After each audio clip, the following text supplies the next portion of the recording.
é a estreia do programa Zootropo na TV Cronópios. Estamos aqui na Reserva Cultural. Ao meu lado, nada mais, nada menos que Helena Inês, para abrir essa série de entrevistas. Helena, obrigado pela presença. Obrigada, é um prazer grande estar aqui, né? Inclusive, eu inaugurei esse blog, não foi isso? Foi. Começou com você o blog Os Curtos Filmes, me concedeu a primeira entrevista. E deu certo, né? Me diz uma coisa, Helena, você começou muito cedo a trabalhar e já com uns 24, 25 anos você já era uma estrela do nosso audiovisual. Isso, eu comecei em Salvador, não é? Na Escola de Teatro da Bahia, que é um luxo total, um ícone, né, de uma grande escola de teatro, né, dentro da universidade. Muito cedo, quando eu me matriculei na escola, eu ainda nem tinha 18 anos, ao mesmo tempo me matriculei na Faculdade de Direito, né? Conheci Glauber lá e foi o meu primeiro companheiro, né, artístico e junto com ele, né, nos formamos, né? As nossas mentes foram formadas nesse momento histórico de grande qualidade artística, né, que foi em 1958 em Salvador. Você começou com o Glauber o curta O Pátio, né, que foi o primeiro trabalho dele no cinema, e o seu. O Pátio é um filme lindíssimo, né, que cresceu com o tempo, né, ele se tornou um cult, né, um filme de Glauber raro, porque ele é diferente, né, dos outros filmes, é um filme experimental, assim, um filme muito ligado a artes plásticas. Me parece ali também que tem Cocteau, né? Tem influências importantes, né, dentro do surrealismo mesmo, né? E ele foi o meu primeiro filme, eu também produzi O Pátio junto com Glauber e éramos todos crianças, né? A mãe dele, Lúcia, deu a ele uma câmera, uma reflex, uma câmera de 35 milímetros e a produção foi mais ou menos eu que consegui, através de contatos que eu tinha, né, dentro da, vamos dizer, da alta sociedade baiana, que tinha me premiado com um título de Glamour Girl e esse prêmio era dado por um banco, era o Banco da Bahia, do Pânfilo de Carvalho, o antigo Banco da Bahia, e através desse contato eu consegui uma verba, né, para nós fazermos o Pátio, encerrarmos o Pátio. É isso, claro que começar com Glauber é maravilhoso e eu sempre agradeço a essa formação que eu tive, estar hoje, né, com 74 anos, né, trabalhando e ainda sendo considerado um cinema para frente, um cinema novo, né? Porque dentro desse espírito que está o meu cinema, né? É um cinema sempre de vanguarda. Sim.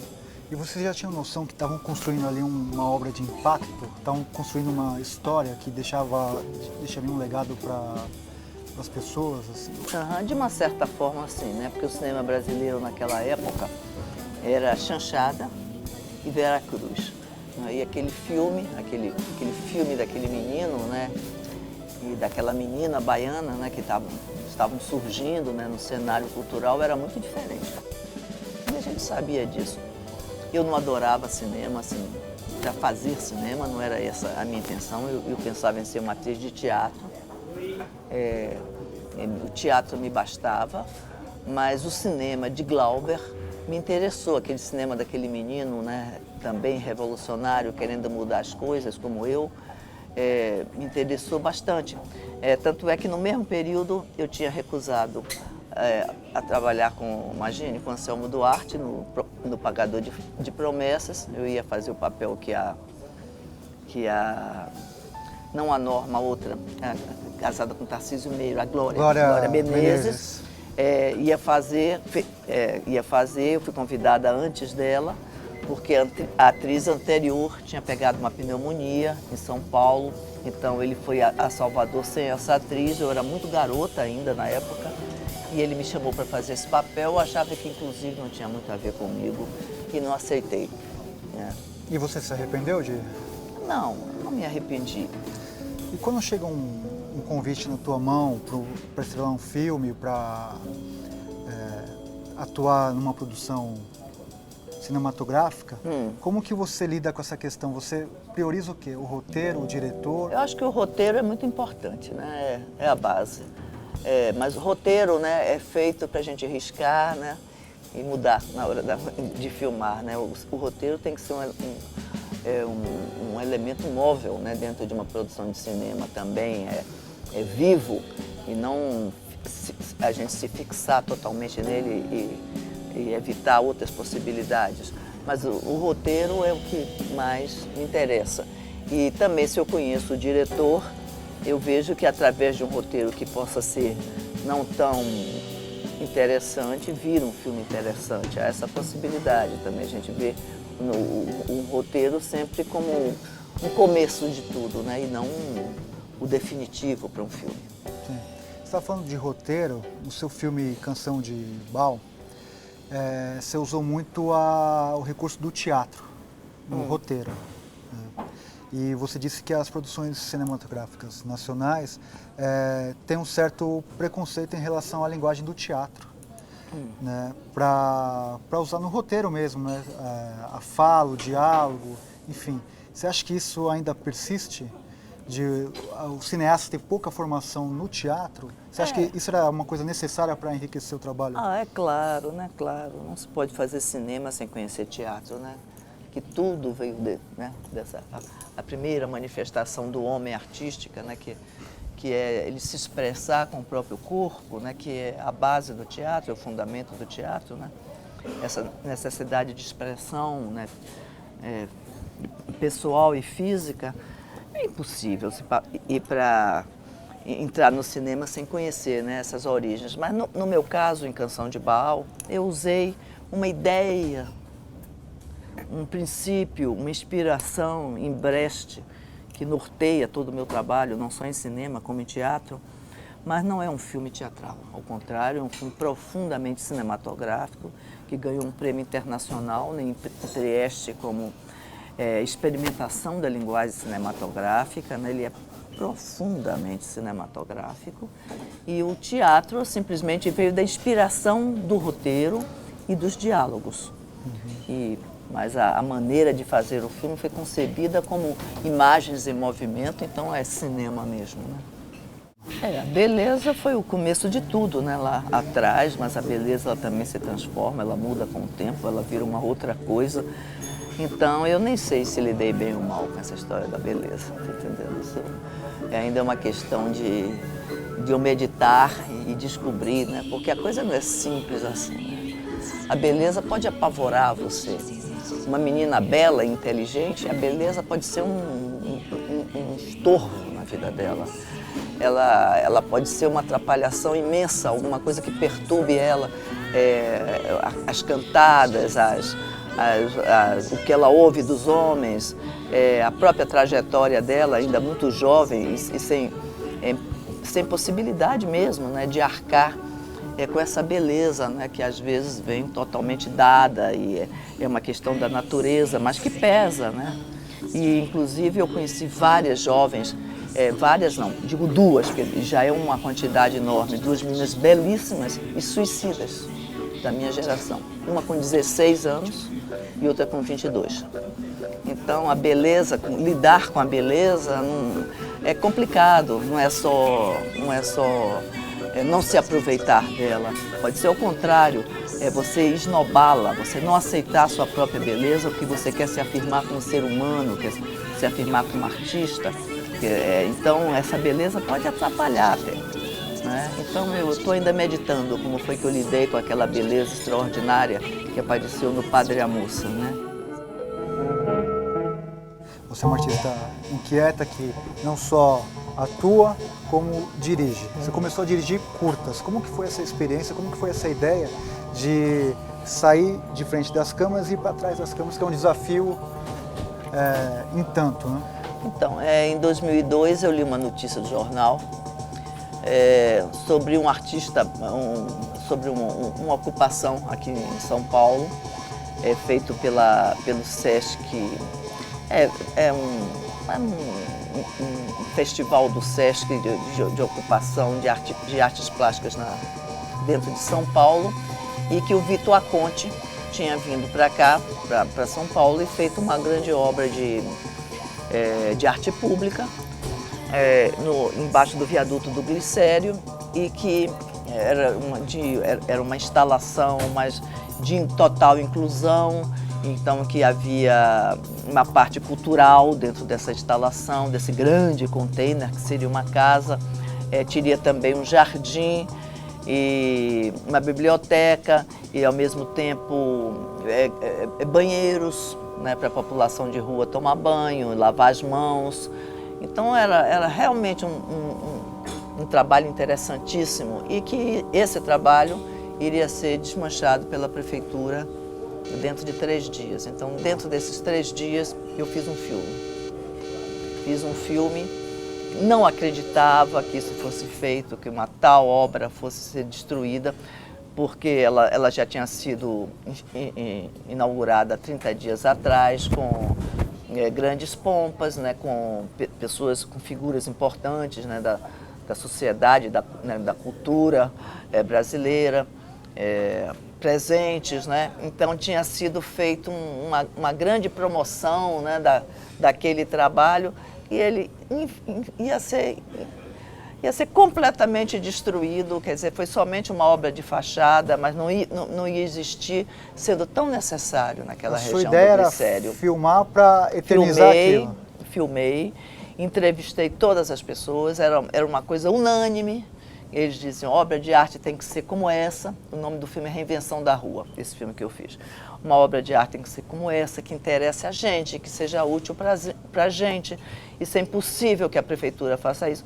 Mas só que fez, derrubaram, levaram tudo, expulsaram as pessoas, acusaram a população de não saber usar, que não era verdade, que tinha havido um estupro. Não houve um estupro lá dentro, houve fora, e tinha sido de um policial, tá entendendo? Não foi do próprio pessoal que usava. E aí o filme foi sobre isso. Fiz esses 3 dias no Brasil e fui para Nova York. O Rogério estava terminando um filme na ocasião também, O Signo do Caos. Eu fui com ele para entrevistar o Vitor Aconte, que estava lá. Engraçado que quando eu cheguei lá, eu disse: Helena, isso é uma loucura. Esse homem é um dos homens mais procurados do mundo. É um artista plástico famosíssimo, um popstar. Você não vai conseguir falar com ele. Você, inclusive, nem sabe se ele está em Nova York. Deu uma sorte enorme. No dia seguinte, ele estava nos recebendo, dizendo que estava encantado, né, com os brasileiros que estavam procurando ele. Deu uma grande entrevista, e inclusive falou sobre o Elliot Sica nessa entrevista, e nós fechamos esse trabalho, que é a Reinvenção da Rua, com o Rogério montando. Esse foi meu primeiro filme, é um média-metragem, e logo depois eu fiz Canção de Baal, né? Não logo depois, mas 3 anos depois fiz Canção de Baal, que nesse período de 2002 até 2004, 2005, foi um período dificílimo, foi o período que Rogério adoeceu, e depois disso eu fiz Canção de Baal, né, que é um longa-metragem. No filme Canção de Baal, você convidou o Carlos Careca, né? Como que foi? Você enxergou nele um músico, né? Um protagonista, um possível ator para o seu filme. E você fez isso mais recentemente agora com Ney Matogrosso, né?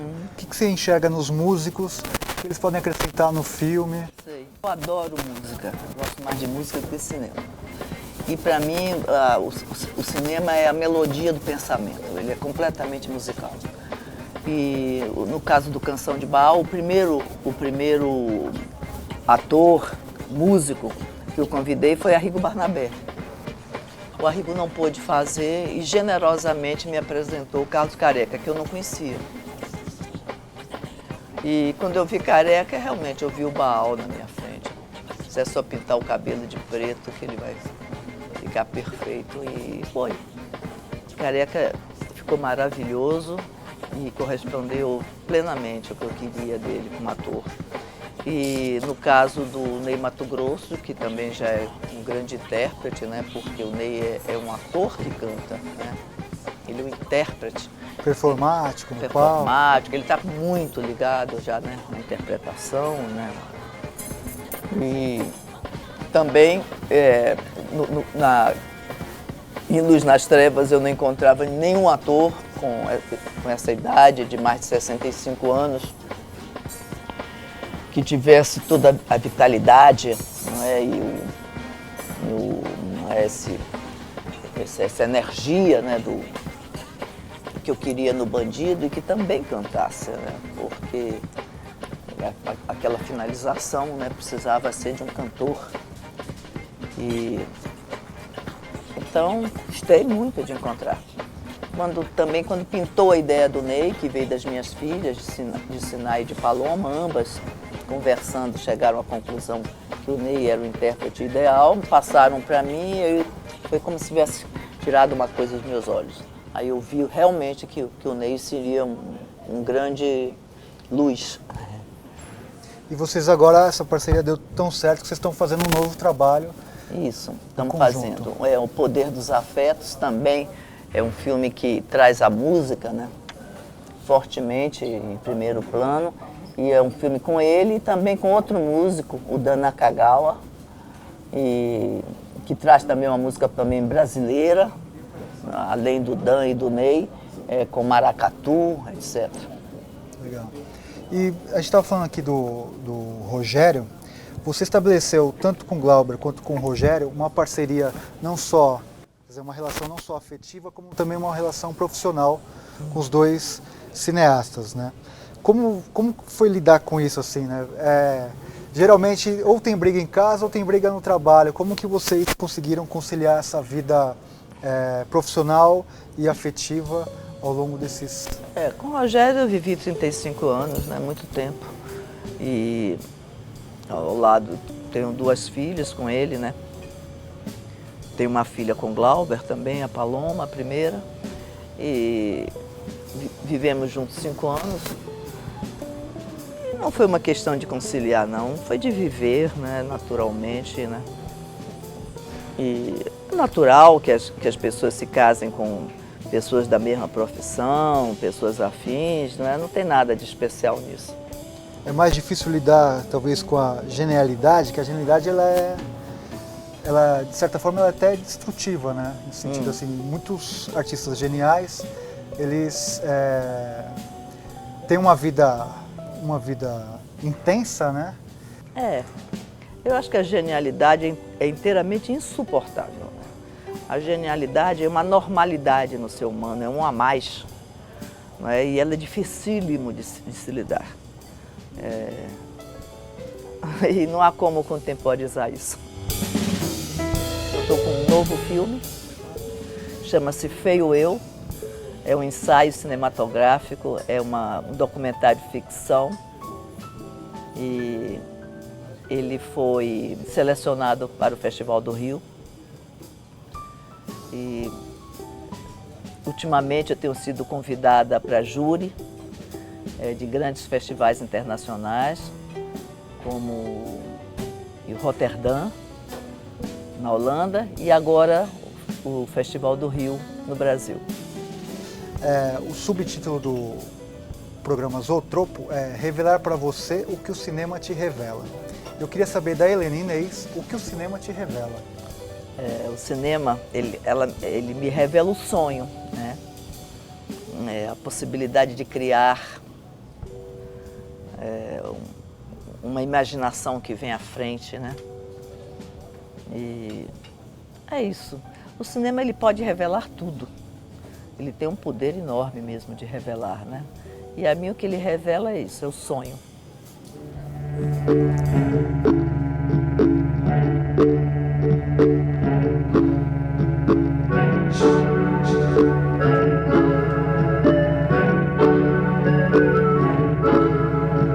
We are nearing the time of the year, which is easy to forget. Having lived through all that we have every year, I escape your car and the wet snow falls in the sizes of my fist, which are small but not too small. Yours are just big.